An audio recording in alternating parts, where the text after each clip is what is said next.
and they really did a lot better then. It was removed. It didn't really end up being a hassle after that. Google says that the landing page itself is what they're judging, but in this case, the landing page was still a sales letter. The original relevant content was a link away, and it still ended up being a good situation. So what you're showing us here is the blog that encompassed the whole domain, but where you were driving people to a landing page was actually the same kind of a sales letter? Yes. And there was a link to the blog on the sales letter? Now there is. There wasn't before. Now there's a link to different parts of the website. Okay. I want to dwell on this for a second because I know that this is going to be of particular interest to our viewers. So you set up a heavy content blog across a set of relevant keywords that you find in the Google keyword tool for free.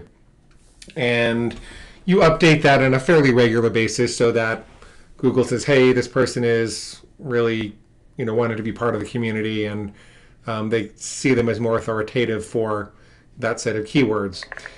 Now your overall domain, when Google reads it, is going to have a higher score, but you still need to set up the landing page. What I've done is set up a landing page on the blog domain, and I have a consistently updated sitemap at the just a small link to it at the very bottom, and the landing page can actually be a sales letter. I usually prefer to have a call for people to link to the next page. So I'll have a headline or something and maybe a little video and then a button that says, click here to take the test or click here to get blah, blah, blah benefit. And I'm not actually asking for their email or anything on that first page. But could you say a little bit more about what the parameters of an acceptable landing page are on a high content blog? Like if we're recommending a high content blog, what can you do and what can't you do on a blog landing page? And Glenn, you're thinking the actual blog would be the landing page? Well, no, I've never done it with a blog page as a landing page because I found that there are too many distractions and my conversion goes down. But so what I've done is used a lot of the same principles that I've learned in direct response marketing that used to work 5 years ago.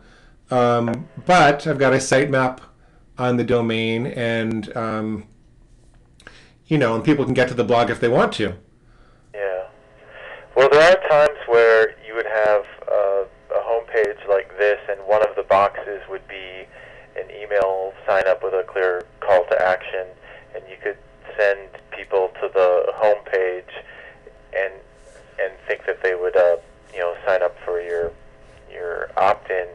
And we've seen situations like that still work if it was really clear that was where they were to opt in, and you're trying to kind of get them to buy into a whole lifestyle or a whole new way of thinking, and you want them to experience all this type of content. That could be okay, but typically the blog or all of the content is a link away from the landing page. Right. Okay. So in this case, even though Google is saying out loud to us that the landing page itself is what they're judging, the real difference was that the domain changed, and now there was all content on the domain about the topic, and the sales letter was still the landing page, but now there were links to the blog from that sales page Got it. to the home page that had all this content and to other parts.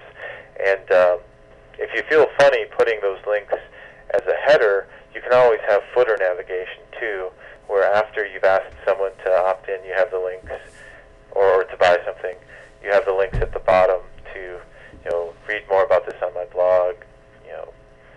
How has this worked out for this client in terms of their conversion? It's worked out quite well.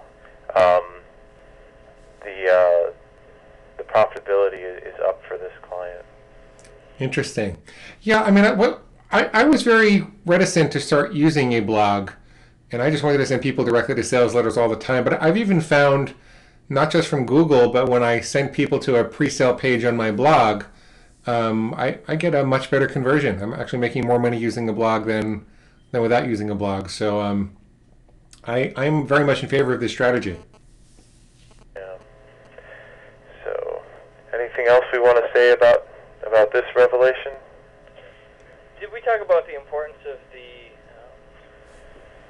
the menu being above the fold as well? No. Go ahead and. Something that is kind of always, I think, hindered sales letters, and if you look at this example, it's a great example, is the idea that, for whatever reason, advertisers out there are afraid to allow the freedom of movement through the website, and Google really wants people to, be able to navigate easily through somebody's website, and they always tell